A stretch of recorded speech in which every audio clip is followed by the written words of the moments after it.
Democratic vote. I mean, this comes down to the endorsements because it feels like to me, like, as you say, whenever Joe Biden got out there in any type of legitimate fashion where people actually experienced him firsthand, they walked away, whether it was newspapers or whether it was people at rallies, like you say, or whether it was reporters. They walk away going like, this ain't going to work, folks. And clearly the Democratic establishment knew that because they would have endorsed him 6 months ago. And so it only became this moment where everybody was like, Sanders is going to be the nominee, when people were like, we would rather have this guy who we don't, voters don't seem to be responding to, and, the would-be endorsers don't seem to be responding to. And Clyburn gets on board, and then Obama calls Pete Buttigieg and apparently just says, this is your peak leverage, winky, winky. And then it just like the floodgates open. So that gave the signal to voters who were, I think, out there going like, 65% of them are voting for the person they think who can win, not based upon the issues they agree with. That's what the polling told us, like out of Michigan and a couple other states. And they're just looking for a sign. And why wouldn't you trust the other people running with him? Like that, like who else is there? Right. If Obama, if Klobuchar, if Buttigieg, if Clyburn, if the whole establishment is telling you that, this guy, don't worry about it. We're actually okay with him. Forget the last year where we signaled that we didn't think that Biden had what it took to get over the finish line. He's fine. He's fine. Trust me, he's going to be fine. Then as a voter, you're like, okay, well, if you say so, you know better than me. Let's do it. So let's talk about the only thing that, and this was my feeling after Super Tuesday, there was only one thing. And again, we still have this debate, and I don't think Bernie is going to go hard at Biden in this debate. I think Bernie's just going to go, just present his program, his vision, and let Biden sink or swim. And I do think that's an open question, frankly, which one it's going to be, even though you'll be in this such a much more calm environment, as it were, and it won't be challenged nearly as much. I mean, it'll be interesting to see what happens with the moderator in this instance. But I want to go back and just want to look at this because this is going to be important going forward, I think. There was one other possible intervening event that could have taken place that would have in some way said, okay, you have these people who ran for president all saying that Joe Biden's okay. Elizabeth Warren could have jumped in and said, I think Bernie Sanders can be president. And she didn't do that. What's your sense of like why that happened and what the implications are going to be going forward? I mean, so I think you can really approach this from two different directions, but I think it's probably most useful to start on the Sanders side. So if you walk it backwards and you say, what would have been the absolute ideal moment for Elizabeth Warren to endorse Bernie Sanders? Forget the question of getting her to endorse. You start with the assumption that these are the two progressives in the candidate in the race, and they're fighting against the moderate wing. And that they're trying to make sure that one of them wins. And to me, it's probably Monday after Nevada in South Carolina. You rally together, and you create a couple of days of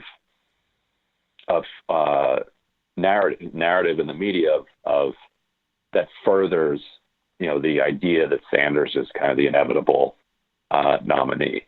Because Sunday night was when the 60 Minutes piece ran that had Sanders talking about Castro.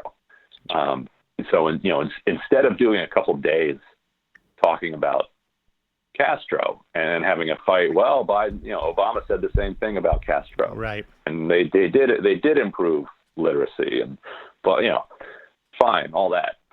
Instead of having a few days of talking about Castro, which then leads into Jim Clyburn endorsing Biden by the end of the week. If you could have had Warren and Sanders crisscrossing South Carolina with AOC, which, as we've seen, she was reluctant to really get out on the campaign trail.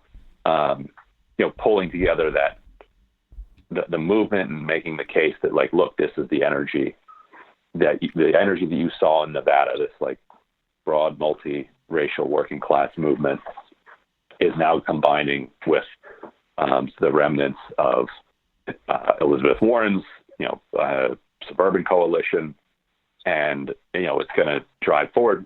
Maybe at that point, Jim Clyburn worries that endorsing Biden isn't the thing to do. The exact same way that the Culinary Union desperately wanted to endorse Joe Biden, but was so nervous about his electability that they held off. And when they obviously sent signals that they didn't like Sanders and that they did like Joe Biden, but their membership went wildly for Sanders as they stayed out of it. So maybe that staves off the stampede that we saw. But then how do you make that happen? First of all, you need to not have had such a toxic January and February between Warren and Sanders. The dinner gate, where what did Bernie Sanders say precisely about whether or not a woman could beat Trump in 2020? They're just that didn't need to be as toxic as it got. Warren, of course, bears responsibility for having been the initial leaker of it. She's the one who, and I reported this in The Intercept, she told, after she met with Bernie, she had an off-the-record dinner with a bunch of journalists. I was not among them, but she said it. She told that story at that dinner, and so that's how the story percolated out into the rumor mill.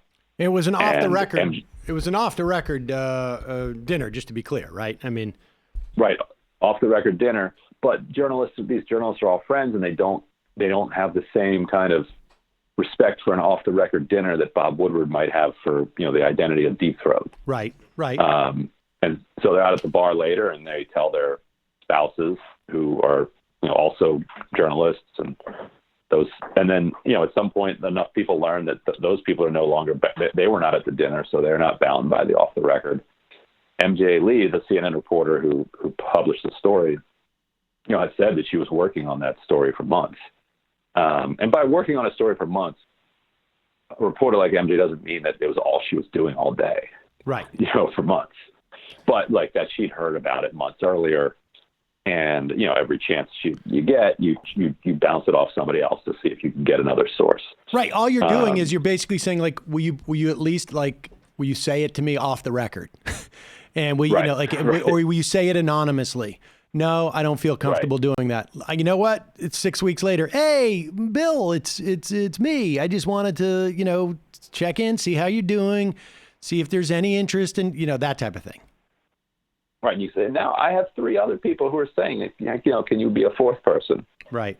And it's like, okay, sure, I can be a fourth person. But at that point, it's like, who cares? But to me, it wasn't the leak, because I remember talking about that story when it came out, and then subsequent to that leak, the Sanders campaign denied it, and I think that their perspective was like, she's not going to confirm this. Like, it seems to me the play, if you're Elizabeth Warren and you're still, you're in it, is you come out and you say, I don't talk about what I talk about in private with what someone says to me in private.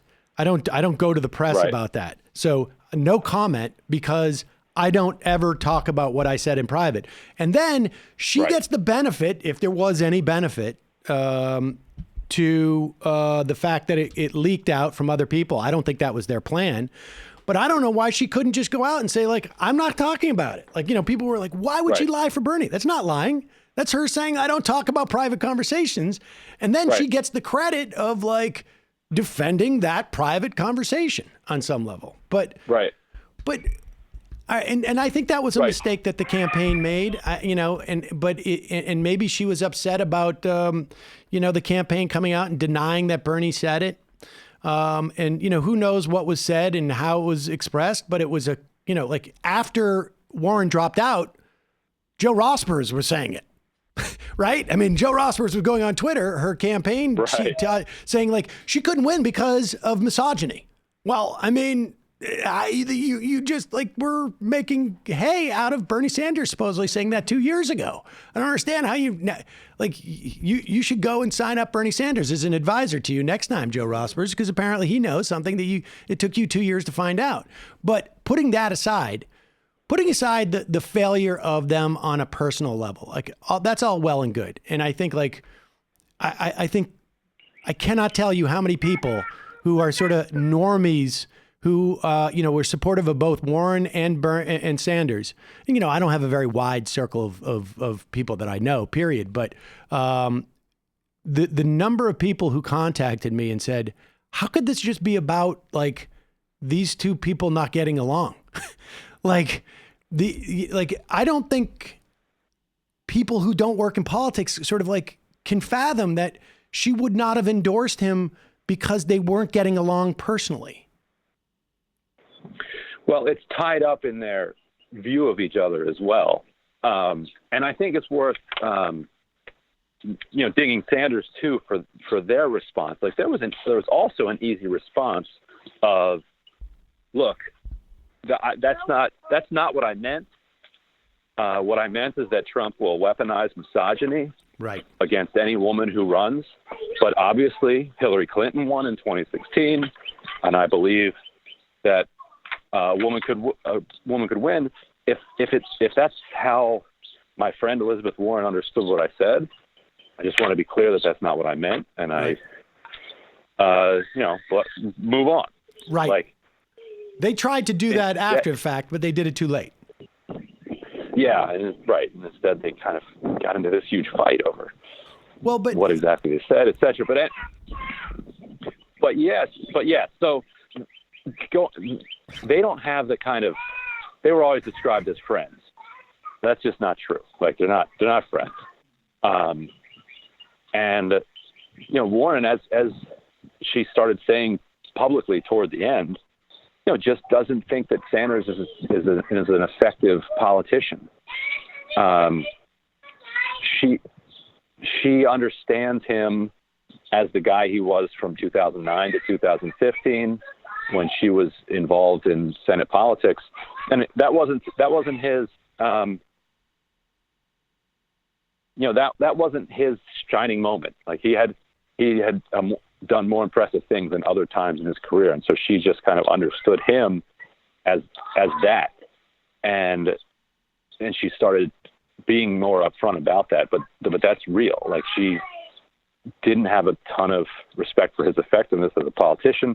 She also really, did take seriously the stuff that she talked about with Rachel Maddow about the online attacks, and did see the genuinely feel like that the Sanders campaign, Sanders supporters are worse, and that the Sanders team didn't do enough to stop it, or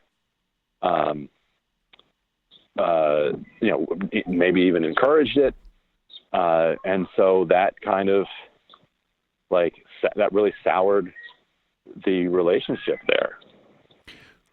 What do you make of the idea, however, I mean, that there's also putting all that aside. And I think for sort of normies, they just can't wrap their head around the idea that wait a second. Okay. So he's a jerk. And in the past, he wasn't effective as a senator, but you are so passionate about these issues. Okay, he wants to have, debt-free college and get rid of all debt for college students. And you want to just get rid of 95% of it.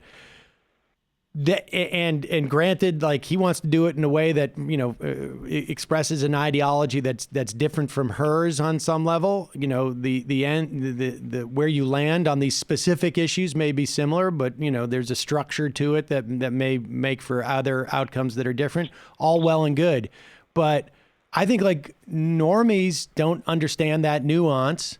And by normies, I mean 80% of the people, 90% of the people.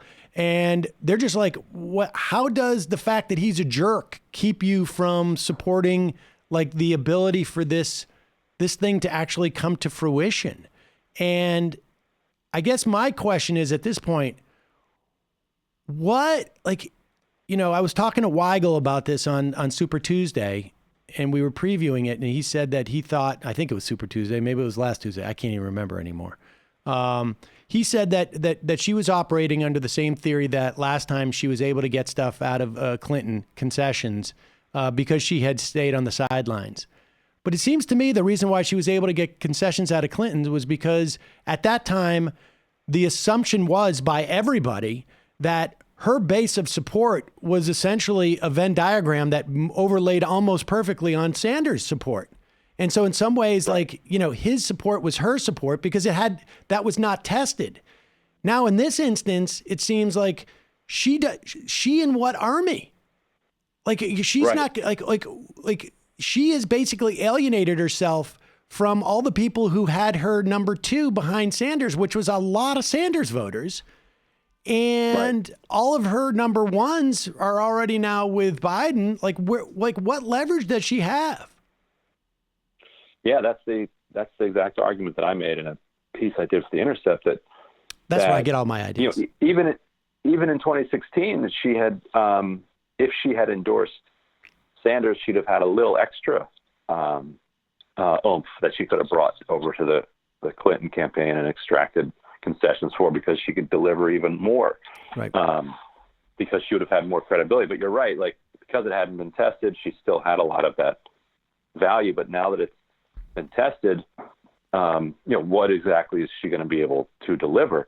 The 9-10% that she had left was, they largely went to Biden after she dropped out. So if Biden already has the 9-10% that she was collecting toward the end, then why does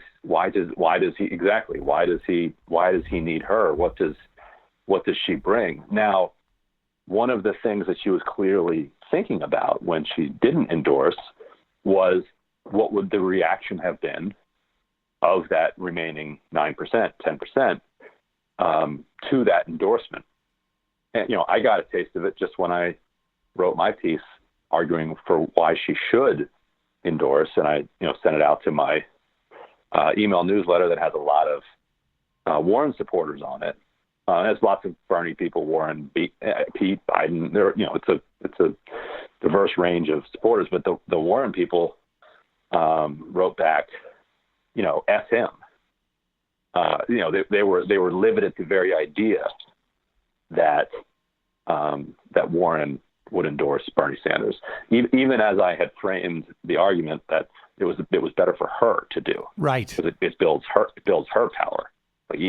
Aside from what you want for Bernie Sanders, it builds her power to be able to then, win the trust back of that wing of the party, so that she can then flex her muscle against people like Biden. Without having the muscle, she can't flex it. But yeah, there was a lot of anger, and there's no doubt that Warren was hearing from many, many people, both people close to her, but also the broad, supporter base that she had remaining when she dropped out of the race, that she absolutely should not endorse Sanders. Now, I would argue that you pile drive right through that. Right. Because you're going to be able to win those people back, of course, much more easily down the road than you can win back the Sanders people who you may have lost for good. On some level, that whole drama that you've just worked out, right? That the calculus that to me just seems like, it seems, I don't know, it seems fairly. Let me put it this way: I've not been reading somebody else email blast that makes a compelling counter argument, right? Like no one seems to be making. I haven't heard anybody from the Warren camp make the compelling counter argument. I don't even think they've attempted. Never mind compelling. I have not seen it other than F that guy. And it seems to me that is indicative of what was in some way problematic with the entire Warren attempt at winning, was that there was just not an appreciation.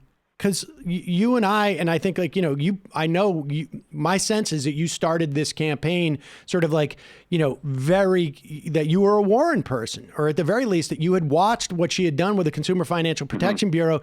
And, this is someone who is incredibly adept at making arguments that compel within sort of like politics as it exists within institutions, right? Probably, I imagine at Harvard Law School, she probably did the same thing. I know there was a lot of politics there within that law school, and she did the same thing within the government. But it seems to me that there was just almost a complete absence of appreciation that a politician's power comes from having a broad constituency, and just in terms of sheer numbers. And like that just seems to be absent from the calculation. And like nobody has said to her, you and what army? It's always been like, that's a good argument. You win. But in this type of politics, you need the army too. Which is so strange because the way that she first went after Tim Geithner as head of the Congressional Oversight Panel was by ginning up, public outrage through her, viral interrogations of him. Yep. Then the way she got the CFPB through was famously saying, I either want a strong CFPB or I want blood and teeth on the Senate floor. And by blood and teeth on the Senate floor, what she meant was whipping up the unions and the blogosphere and the outside progressive groups that were championing the CFPB. And every time that Chris Dodd or anybody else would try to weaken the CFPB, she would go public and she would rally all kinds of populist outrage. The Senate would get flooded with phone calls and they would back off the whatever moderation they were trying to seep into the CFPB. And so, that was her very explicit strategy to get the CFPB through, was to leverage this outside power. So that's what's so bizarre about your point, which is right. She understands that it's not just her, it's her and her army that were able to get it done. Maybe there's been some rewriting in her mind that it was more of an internal fight. Maybe she thinks that the Sanders army was just never with her and never would be with her, which would be a misreading of it. But yeah, so it's hard to square because, if she had merely been kind of an inside player and fighting out the academic politics all the way to the presidential level, that would be understandable. But she really did leverage the outside power when she was pushing for the CFPB, and also after she became a senator. She was very conscious in trying to meet kind of every progressive activist and writer who had a platform and a social base that could be then utilized in the service of whatever agenda she was pushing. But that was just that was abandoned in the last month. Yeah, and saying and I think it's a huge loss to the progressive movement. She came out with she put out a video the other day, I think, about a plan to deal with coronavirus, the C word, as we saying around here, so we don't get demonetized. And I can't, I saw that and I was like, it didn't make really much of a ripple, and understandable on some level, but I can't help but imagine the sort of like, the parallel universe where she had endorsed Sanders. The race could still be exactly where it is, and that thing would have been everywhere. Right? Yeah, right. I mean, it would have been, and now this may be, people might be saying like, oh, that's sort of like a petty, narrow example and it may be meaningless, but I don't think it is. I mean, I think that like, that would have been indicative of, I feel like that would be everywhere now, had she endorsed Sanders, and whether he was walking away with the primary or whether he was exactly as positioned as where he is now, right? I mean, it would have been just like subsumed by the Borg, and, she would have been simultaneously lifted up. I mean, I just, the things I heard about, like, you can't ask her to save Bernie's ass, now that he's in trouble. And it's like, what? Like, it's like, this is right. not like Bernie Sanders' career, it's like, this is not, it seems like it was a fundamental misunderstanding of like, this is not about Bernie's career. I think for his supporters, for the most part. I mean, maybe some, but I mean, I don't think people are like, finally, Sanders is going to get his due as president. Like, I don't care. I'm more interested in I'm more interested in debt-free college or, whatever it is, free college. But we can leave that there because that is, and I think, time will tell. Maybe she can rebuild that. I'm not sure where, frankly, because these things, I think it's not going to come from the Klobuchar people. Exactly. I just don't know where that's going to come from. And I think the failure for them to recognize that was also indicative of what they failed to do during the campaign. Frankly, they were constantly listening to, a narrow set of people instead of like seeing where the broad sort of like currents were.